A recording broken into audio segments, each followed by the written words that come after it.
بسم الله الرحمن الرحيم. بندل خزمتنا أيوب علي عبد الله ظلمي لدايق بوي صالي الحفتام لقندي ظلم سربا ناوچي هورامان لسرتاي خوندنم لسرتاي قناغكاني بنرتي لبشي هم قندي خومان هم بشي راقزانو أردوغا زور ملكاني كردوها هەتا پۆلی دوم لە گوندی خۆمانە تەواو کردووە لە زەڵم دوایی کە هاتینە کوڕماڵ درێژەماندا بە خوێندن بەڵام هەتا ساڵی هەشتا دوای ئەوە لە هەشتا کە جەنگی عێراق و ئێران دەستی پێ کردووە ئاوارەیی یەکێکە لەو کاریگەریە سەرکیانەی کە زۆر کاریگەری نەرێنی لەسەر ژیانی ئێمە دروست کردووە هەم لە ڕووی دواکەوتنی خوێندنمانەوە هەم لە ڕووی ئەوەی کە نەمانتوانیوە لە زۆر ڕووەوە خۆمان پێ بگەێنین. سپاس بۆ خوای پەروەردگار ئێمە هەر درێژەمەنداوە بە خوێندن قۆناغەکانی ناوەندی و دواناوەندیش هەر لە سیروان و لە هەڵەبجە تەواومان کردووە بەڵام لە نیوەچڵا بوو چونکە تەواوکردنێکی ئاوا نەبوو کە بڵێ دواناوەندیش تەواو ببێ ڕاپەڕینی ساڵی 86 و 87 دەستی پێکرد ئێمەش چوینە ئێران و لەوێ لە ئۆردوگاکانی ئێرانە دەستماندایە خوێندنی زانستە شەرعیەکان لە شاری مەریوان و لە شاری سنە و لە شاری پاوە و دواتر هاتینەوە لە هەڵەبجەی شەهید لە خزمەتی زۆر بەڕێز مامۆستای قەدرگران زانەی پایەبەرز مامۆستا سەید نەجمەدین ئیجازەمان وەرگەر و دواتریش لە خزمەتی جەنابی مامۆستا مەلا فەتاحی ئاروزەری مامۆستای ئازیز خوا لە گوناهی هەردووکیان خۆش ببێ ئیجازەی دووەممان وەرگرت بۆ هەموو کەسێک کتێبخانە یەکێکە لە پێویستی بنەڕەتیەکانی ژیان بۆ ئەوەی خۆی پێ بگەێنێ دەوروبەر و دنیا بناسێت چونکە هەر کتێبێک کۆمەڵی عەقڵی گۆشراون کە بوونتە سەرچاوەی دروستبوونی ئەو کتێبە بە گوێرەی بیرکردنەوەی ئەو کەسە داڕێژراون هەر یەکێکیان لە شوێنێکا تەوزیف کراوە کەواتە هەر کاتێک کە تۆ ئەچیتە خزمەتی کتێبێک ئەو کتێبە کۆمەڵی عەقڵ ئەتدوێنن بەڵام لە کاتێکا لە شوێنێکا کە خۆت هەڵی ئەبژێری کەی حەزت کرد گوێنەگری کتێبەکە پێوە ئەدەی کە بە شەوق و تامەزرەیەوە ڕۆیشتیتەوە ئەتوانی بچیتەوە خزمەتی کتێبەکە کەواتە کتێب خۆراکی دروستکردنی کەسیەتی معنەوی و کەسیەتی مادی ئێمەیە لەو ڕۆوەکە ڕۆشنبیر ببین بۆ هەموو ئەو بوارانەی ژیان کە ئێمە پێویستمان پێیەتی بۆ کامڵبوون کە وەکو پلەکانەی پەیژە سەرکەوین پیایە بۆ ئەوەی مرۆڤ دەوروبەری خۆی بناسێ بۆ ئەوەی ئاینەکەی بناسێ بۆ ئەوەی خوا بناسێ بۆ ئەوەی بزانێ ئەتەکێتی مامەڵەکردن لەگەڵ دەوروبەرا چۆن ئەبێتە باوکێکی باش چۆن ئەبێتە مامۆستایەکی باش چۆن ئەبێتە دراوسەیەکی باش چۆن ئەبێتە هاوڵاتێکی باش چۆن ئەبێتە موسڵمانێکی کامڵ پێویستی بە کتێب هەیە سەبارەت بەو بەرهەمانی کە بەندە نووسیومە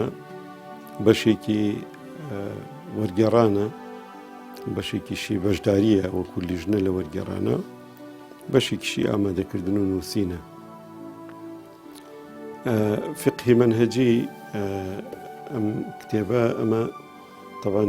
کتێبێکی زۆر بەبایەخە فقهی منهەجی ئەم سێ بەرگەیە کە هەر عەرەبیەکەشی سێ بەرگە هەر بەڕاستی فقهێکی منهەجیە لە مەذهەبی ئیمامی شافعیە لیژنەیەک وەرمانگەڕایە سەر زمانی کوردی کە بەندە یەکێک بووم لەو کەسانە لەگەڵ مامۆسایانی بەڕێزا کە ئەو لیژنەیە مامۆستا محەممەد نەجمەدین مامۆستا جەمیل قادر و بەندە وەرمانگەڕایە سەر زمانی کوردی وەسپاس بۆ خوای پەروەردگار ئەمە ئێستا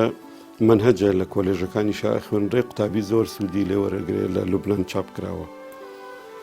هەر لە وەرگێڕانەکان کە هەندێک کتێبم لەوە چێ لەبەردەستان نەبێ زنجیرەی ئاسوودەی خێزانمان هەیە کە زنجیرەی ئاسوودەی خێزان سێ وەرگێڕانی بەشی تەلاق بوو کە هەوڵی ئەوەی تایە کە هەتا بکرێ ئەو ماڵە تێک نەچێ و ئاسوودە بمێنێتەوە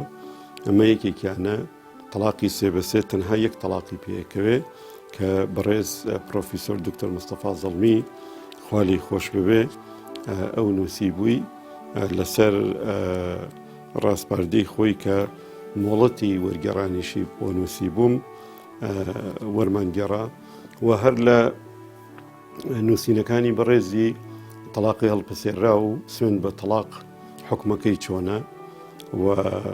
کتێبێکی تریش کە هێشتا عەربیەکەی ئامادەی چاپ کرابوو چاپ نەکرابوو دەستنووسەکەی دایە بەندە وەرگێڕانمان بۆ کرد کە زۆر لێکدانەوەیکی جوان بوو بۆ ئاەتی ئەتەلاق و مەڕەتان لە لێکدانەوەکانی قورئان ئەوە ئەویشمان وەرگێڕاوە ئەوە زنجیرەی ئاسوودەیی خێزان بوو لە دوای ئەوە ئەو بەرهەمانەی تر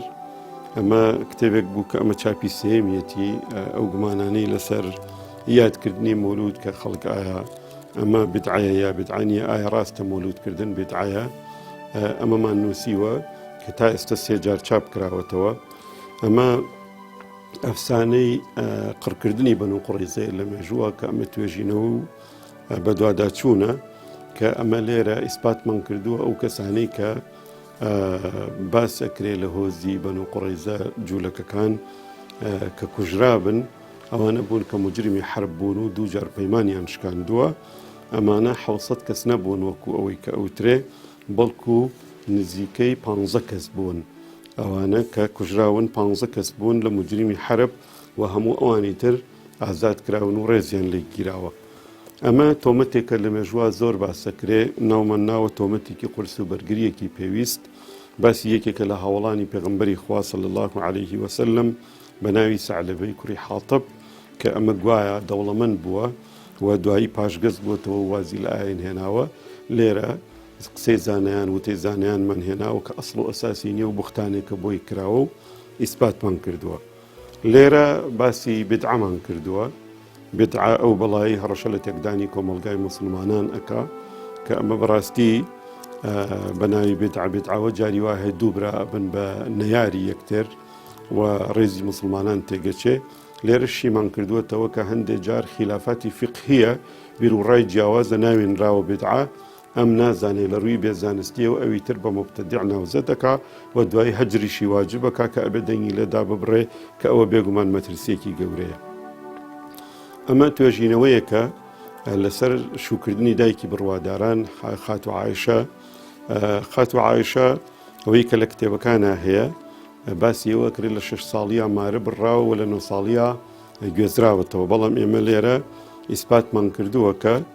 لە تەمەنی 14 ساڵیە مارە بڕاوە و لە تەمەنی 18 ساڵیە گوێزراوەتەوە کە ئەمە یەکەم کەسنی نێمە قسەمانتیا کردبێ بەڵکو ئێمە زۆرتر کۆمان کردوێتەوە و ئەتوانم بڵێم هیچ ئازایەتێکی ئێمەی تیانە بووە ئەمە باسی حکمە ڕیشە کە جاری وا هەیە هەر ئەو ڕایە وەرەگیرێ کە ڕیش واجب بێ ئێمە هاتوین لەم کتێبە بە ئامانجی دروستکردنی برایەتی نێوان مسلمانان وەکو چۆن وێنەیەک بگیرێ وێنەکە یەکێک دەست بەسەر بەشێکیا بنێ تۆ تەنیا هەوڵبەی دەست لابەی بۆ ئەوی وێنەکە هەمووی دەرکەوێ ئێمە ڕاکانی تری زانایانیشمان هێناوە کە هەندێکیان پێیان واجبە و هەندێکیان پێیان سنەتە بە سنەتێکی عادەتی و هەندێکیان پێیان عادەتە و پێیان وایە ڕیش بهێڵیتەوە هێڵیتەوە نەخێر دەگا و نەگوناهە دەگا هەر سەر ڕێیەکەمان هێناوە و توایی گەڕاوین تەرجیحمان داوە کامیان لە هەمویان پەسەندترە ئەو ڕایەمان پەسەند کردووە بۆ بەڵگانی کە بەدەستمانەوە بووە کە بەڵێ ڕیشێشتنەوە سنەتەوە ئەگەر کەسێک هێشتیەوە خێریەگا و ئەگەر کەسێک نەیهێشتیەوە گوناهی ناگا وەکو پێناسەی سنەت بە بڕوای مناڵ وەکو ئەو بەرپرسیارەتیە گشتی کە لە ئەستۆی دایک و باوکایە بەشێک لەو بەرپرسیارەتیە پێگەیاندنی ئەو کەسەی لە ڕووی ڕۆشنبیریەوە بنیادنانی بینەی ڕۆشنبیری ئەو منداڵانە هۆشیارکردنەوەیان بۆ ئەوەی بتوانانی بیانکەیتە خوێنەرێکی باش ئەبێ وابێ بە بڕوای من کە هەندێک لەو خەڵات و دیاریانەی کە لە سەفرە گەڕیتەوە بۆیانهێنی بە دەربێ لە شتە مادیەکانی تر کتێبیان بۆ بهێنیتەوە چونکە شتی دیاری بە نرخە و ئەو شتانی کە تۆ مەبەستە لە ڕێ ئەو کتێبەوە چارەسەری ئەو کێشەی ئەو منداڵە بکە یا تێی بگەێنێ یا پێی بگەێنێ ئەو جۆرە کتێبانیان بۆ بکڕی بۆیان بهێنی بە تایبەتی بۆ ئەو مناڵانەی کە ئاستێن لە خوارەوەیە کتێبێکیان بۆ بهێنی چیرۆکامێز بێ بابەتی کورد بێ وێنەی زۆری تیابێ تۆخکردنەوەی وێنەی تیابێ و گفتوگۆی زۆرتیابێ هۆنراوی زۆرتیابێ هەموو ئەمانە هەندەرن بۆ ئەوەی ئەو منداڵە ماندوو نەبێ و بەردەوام وەکو تینوویەک سەیری ئاو بکە ئاوا سەیری خوێندن و خوێندنەوە بکە و بێگومان بۆ هەموو تەمەنەی هەموو کتێبە باش نییە بۆ مناڵ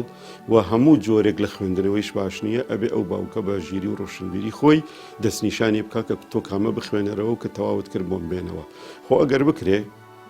بۆ ئەی ببێتە خوێنەرێکی جددی دوای خوێندنەوە دابنیشی گوێ لە کورتەیەکی بگری یا جاروبار گوێی لێ بگری بۆت بخوێنێتەوە مەجلیسی پێگەرم بکەی ئەوەنەی تر ئەو شەوق پێیاکە و بەتامەزرویە و دەستداتە خوێندنەوە ئەمە کتێبێکی ترە بە ناوی حیزبایەتی لە تەرازوی شەریعەتدا کە ئەم کتێبە باسیەوە کە ئایا حیزبایەتی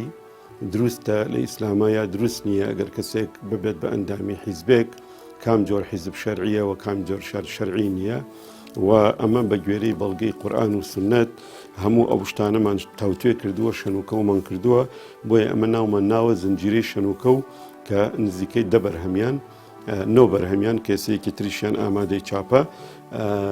بێتە ئەو زنجیرەیە کە هەمووی توێژینەوە و قۆڵبوونەوەیە بۆ شتەکان هەر لە زمینی ئەوە ئەمە باسی فرموودەی فێرقەی ناجیەیە فرموودەی گروپە ڕزگار بووکە لە بەرنەشتەری زانستدا هاتوین وتەی زانایانمان هێناوە لەسەر ئەم فرموودەیە کە لە سەنەدیا تەعنیان کردووە لە مەتنیا تەعنیان کردووە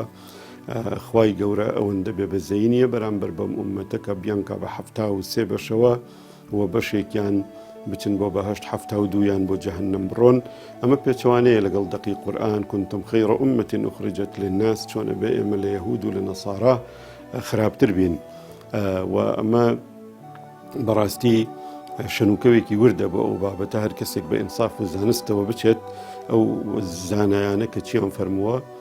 گوێن لێ بگرێت تێگا کە هەمومان فێرقەی ناجیین نەک گروپێک لە ناو موسڵمانانە هەموو ئومەتی ئیسلامی ئەهلی تەوحید هەمووی فێرقەی ناجیەیە و ئینشاءڵڵا گروپە ڕزگار بووکەیە بە بەڵگەی زۆر کە بەڵگەکانمان لەوێ هێناوە ئەمە وەرگێڕانە بەڵام بابەتێکی زۆر گرنگە باسی ئەوە کە ئیسلام و حکومڕانی لە دەوڵەتێکی هاوچەرخدا ئەگەر ئێستا ئیسلام دەسەڵاتی ببێ ئایا مسلمانان دەسەڵاتیان ببێ ئیسلام چۆن جێبەجێ ئەکەن چۆن مامەڵە ئەکەن لەگەڵ حد و حدودی ئیسلامیە لەگەڵ قانونی عقوباتە دەستبڕین ئایا ئەمڕۆ ئەبێ دەستی دەست ببڕێ ئایا ئەبێ زانی جەڵدی لێ بدرێ مەیخۆر ئایا ئافرەتی سافرە باڕەکان گەشت و گوزار و ئەو دەوڵەتانەی کە بێدینن چۆن تەعاملیان لەگەڵدا ئەمە پرۆژەیەکی زۆر گەورەیە ئیسلام و حکومڕانی لە دەوڵەتێکی هاوچەرخا چۆنە وەڵامی هەموو پرسیارە فکریەکانی ئەم بوارەی داوەتەوە کە ئەمە دکتۆر ئەحمەد شەوقی الفەنجەری نووسیوێتی وەرگێڕانمان بۆ کردووە کە مەیەکێک لە کتێبە نایابەکان بە تێگەیشتنی من پێویستە هەموو کەسێک کە ئەوێ بۆ ئیسلام بژی و لەم ئیسلامە تێبگا بیخوێنێتەوە و ئەسوودی لێوەربگرێت ئەمەش یەکێکە لەو گرفت و گرێکوێرانی کە لە مێژووە نووسراوە خراپ نووسراوە و ئەوەی کە ڕاستیەکان هەن لە ناو ئەو هەموو جەنجاڵی کللتورا ون بووە ئێمە هاتوین پاڵفتەمان کردووە لێرە توێژینەوەیەکمان کردووە ئەو دی ڕووداوەکانی کوژرانی عوسمانی کوڕی عەفان و کارەساتی جەنگی جەمەل کە باس کراوە زۆری پێوە بەستراوە زۆر قەبە کراوە لێرە ئێمە ئیسپاتمان کردووە جەنگی جەمەل نەکسی 2000 کەس نین بەڵکو تەنیا 100 کەسن کە تایە شەهید بوون لە بینی مسلمانانە و باسمان کردووە کە هۆکاری هەڵگیرسانی جەنگەکە مسلمانان نەبوون بەڵکو کۆمەڵە جوولەکە بوون کە بە ظاهر مسلمان بوون بەڵام هاتوونەتە ناو ڕیزی مسلمانانەوە و ئەم گرفتە گەوریان دروست کردووە و شەهیدبوونی حەزرەتی عوسمانیش هەر ئەوان بوون کە لێرە زۆر بە وردی باسکراوە و لە هەمووی گرنگتر لێرە سەرچاوە شێوێنەرەکانی مێژوو چین مێژویان شێواندووە هێناومانە و ئەو سەرچاوانی باوەڕ پێکراون و ئەهلی تحقیق نووسیبینی ئەوانیشمان هەرهێناوە کە ئەمە بابەتانێکی ئەتوانم بڵێم بەسوودن چونکە بە گوێری ئەو هەموو تەلەفۆن و دەستخۆشی و نزاخێرانی کە بۆمانەکرێ ئینشاءڵڵا مسلمانان ئیسفادەیان لێ کردوون ئەمە گۆڤاری دوانگەیە گۆڤاری دوانگە کە سپاس بۆ خۆی پەروەردگار ئەمە ژمارە 55 دەرچووە ئێستا ئاخریکی ئامادەکردنی ژمارەی 56ین ئێمە بەندە یەکێکم لە دەستەی نووسەران کە بابەتەکان لێرە زۆریان بڵاو کراونەتەوە زۆر بابەتی فکری زۆرتر ئەو بابەتانەی من نووسی و من کەمیان فقهین زۆرتر فکرین و ئەمە اختصاصی خۆمەکە بڕوانامەی ماستەرەکەم لەسەر فکری ئیسلامیە کە تێزی ماستەرەکەم پایاننامەکە ئەمە ماستەری دووەمە الإعلام الإسلامي وأثره في تكوين الفرد المسلم ڕاگەاندنی ئیسلامی و کاریگەری لەسەر پێگەاندنی تاکی مسلمانە و ئەمەش ماستەری یەکەممان بوو بە ناوی الشيخ عمر القرداغي وجهوده الفقهية لەسەر ئیبن القرداغي و ئەو هەموو کۆشە فقهی کە هەیەی و منهجی و ئەوەی کە چەند مەصادری بەکارهێناوە بۆ منهجەکەی ئەو منهجەی کە هەیە بۆ میتۆدی مامەڵەکردن لەگەڵ فقه و لەگەڵ ئەحکامی فقهیە ئەوە ئەتوانی بڵێ هەموو ئەو بەرهەمانە بوون کە ئێمە بەو کەم و کوڕی و نقصانی خۆمانەوە قەڵەممان بەکارهێناوە بۆ نووسینەوەیان ئومێدەوارین خوا بەلوتفی خۆی لێمان وەربگرێەوە ببێتە توێشوو بۆ قیامەتمان ئاسان نییە بۆ کەسێکی وەکو ئێمە کە وەکو مڵکی گشتیمان لێ هاتووە زانایانی ئاینی و هەموو کاتێ لە دەوامین و هەموو کاتێ دەرگامان کراوەیە بۆ هەموو جۆرە میوانێ بۆ هەموو جۆرە پرسیارێک کە پەیوەندی بە پیشەی خۆمانەوە هەیە زەبتی ئەوە بکەین کە چەند بخوێنینەوە و چەند نەخوێنینەوە بەڵام کتێب خوێندنەوە بۆ ئێمە وەکو خۆراکی لێ هاتووە یعنی ناتوانین دەیدا ببڕین لە ناو ئۆتۆمبیلە لە ناو هەندێ مەجلیسا کە ئەتیادیە کتێبمان بەدەستەوە بێ لە هەندێک گەشت و گەڕانە لە هەندێ سەفەرە ئێمە پێویستمان باوەیە کە کتێبمان بەدەستەوە بێ بیخوێنینەوە بەڵام ئەتوانم بڵێم کتێب مرۆڤەکە بە خوێنەر کتێبی وا هەیە ناتوانانی دەسی لە هەڵبگری لە ڕۆژێکا 100 لاپەڕە 150 لاپەڕە ئەخوێنیتەوە کە 2 تا 2 ساعت و نیو تا 3 ساعتی پێویست ئەبێ بەڵام کتێبی وایش هەیە ئەبێ بیگۆڕی چونکە ماندووی کردووی بەو 20 لاپەڕەی کە خوێندوتەوە بۆیە من هەمیشە پەنام بردووە بۆ تەنەوع کە لە کتێبێکەوە ئەچم بۆ کتێبێکی تێر بۆ نمونە بابەتێکی فقهی ئەخوێنمەوە ناتوانم زۆر لەسەری بڕۆم ئەو بابەتە لە شوێنێکا ڕایەگرم بچم بۆ بابەتێکی فکری لەوێەوە ئەگەڕێمەوە بە بابەتێکی فەرموودە لەوێەوە ئەگەڕێمەوە بۆ بابەتێکی ڕۆشنبیری گشتی لەبەر ئەوە ئەو جۆرە خوێندنەوانە کاتی خوێندنەوە زیادەکە و ماندووبوونیش لەو ئینسان دەڕەوێنێتەوە هەنی وەکو ڕێستێک وایە هەموو جۆرە گواستنەوەیەک لە کتێبێکەوە بۆ کتێبێکی تر بەڕاستی کتێبخانە ئەو کتێبانی کە تایەتی زۆر شیرینن بۆ ئەو کەسی کە کڕیونی بە ئامانجەوە ئێمە زۆربەی زۆری زانایان ئەوەندە کتێبمان خۆشویستووە جاری وا بووە بەرامبەر حەزەری کردو و توێتی ئەگەر داوای کتێبێکی لێ بکەم بیخوێنمەوە لەوە چێ نەمداتێ نییە ئەوەنە ترساوین و ئەوەنە گەزراوین کتێبمان ڕۆیشتووە و نەگەڕاوەتەوە لە ئاوارەی یە کتێبمان فوتاوە سوتاوە ئەو کتێبێک کە من لەبیرم بێ دیوانێکی شعریم هەبوو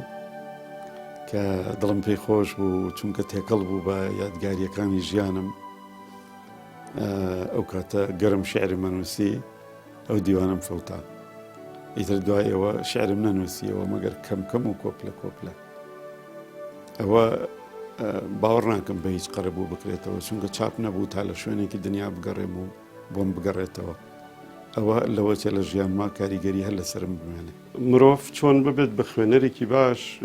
بە بڕوای من ئەوێ ئامانجێکی ڕوونی ببێ کە دەیەوێ ببێ بەچی لە ڕێگەی ئەوەوە پەنابەرێ بۆ ئەو جۆرە کتێبەی کە دەبنە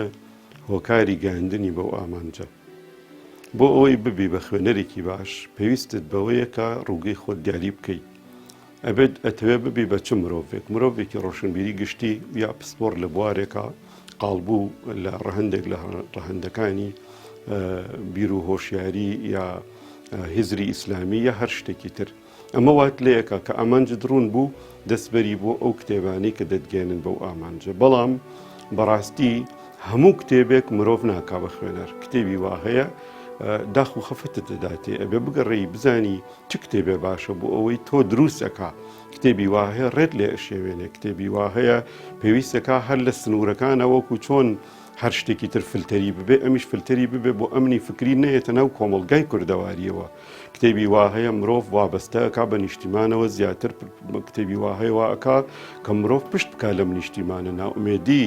دروستەکە بێ هیوایی دروستەکە لەبەرەوە بەڕاستی ڕوونی ئامانج و دەستنیشانکردنی جۆری کتێب مرۆڤ ئەکاتە مرۆڤێکی خوێنەر و خوێنەرێکی جددی بە بڕوای من دواوتەی من لە خزمەتی ئێوەی ئازیزە ئەوەیە کە هیچ کەممان هیچ جۆرە سانسۆرێک لەسەر خۆمان و لەسەر قوتابی و هاوڕەکانماندانەنین بۆ هەر جۆرە کتێبێک کە ئەی خوێنێتەوە مەگەر کتێبەکە مەترسیدار بێ و ئەو لە ئاستیان نەبێ و تۆ داد نابێت لە قۆناغێکی ترا کتێبەکە بخوێنێتەوە. ئەوەی کە هەندێکمان پێمان وایە تەنیا یەک جۆر لە کتێب یا یەک جۆر لە نووسەر ئەبێ کتێبێ بخوێنێتەوە، ئەوە بچووک پێمانەگەیەنێ، بیرمان بچووکە کاتەوە. هەموو ئەو کتێبانش کە من و تۆ لێ ئەترسین بە هەر بچین بیخوێنینەوە، ئەگەری ئەوەی هەیە کە ئێمە ئیسفادەی لێ بکەین، ئەگەری ئەوەی هەیە کە هەر ئاگادار بین لەوەی کە ئەوان بەتەمان چۆن بنووسن و وە چ پیلانێکیان ئامادە کردووە، بە هەر پاساوێک ببێ، بە هەر مەبەڕێرێک ببێ، ئێمە ئەبێ بەڕاستی بچینەوە خزمەتی ئەو ئاەتەی قورئان کە فەرمووی فەبەشر عیبادی الذین یستەمعون القەول فیتەبعون ئەحسەنە. ئەو کتێبانەی کە من لە خزمەتتان عەرزم کردن نووسیومانن، هەندێک ناویان زەقن وەکو ناو و نیشان، بەڵام کاتێک کە تۆ ئەچیت لە نزیکەوە کتێبەکە ئەەکەیتەوە و ئەو حکمە پێشینەی کە لە مێشکا هەبووە لای ئەبەی و لەگەڵ کتێبەکە ئەژی دوایی هەمان قەنەعەتی ئێمەت بۆ دروست ئەبێ کە ئەبێ هەموو کتێبەکانمان نووسینەکانمان خوێندنەوەکانمان لە پێنا و دروستکردنی یەک ریزی مسلمانە ببێ، مسلمانانە ببێت، چونکە ئێمە هەمومان برایەکین، دوجار هەمومان لەناو کەشتی ئیسلامین و هەمومان بۆ ڕەزامەندی خوای پەروەردگارە کۆشین و ئومێدەکەین هەمومان لە بەهەشتا باوەش بەیەکا بکەین. ونەزعنا ما في صدورهم، ئێمە ئیخوانن عەلا سوروری متەقابلین، چاوەڕێمانەکە خوای گەورە هەمومان بکاتە هەوێنی مەینی کۆمەڵگایەکی سەقەمگیر و ئارام بە بیر و هۆشیاریەکی زۆر تەندروستەوە، لە کۆمەڵگایەکی تەندروست کە ئەوەندە بە بڕشت کار بکەین ئیسلام ببێتە جگای سەرنجی هەمووان و هەمومان بگەڕێنەوە بۆ سەر چاوە ڕوونەکەی و کانیاوە زۆر سازگارەکەی ئاینی بەرزی ئیسلام.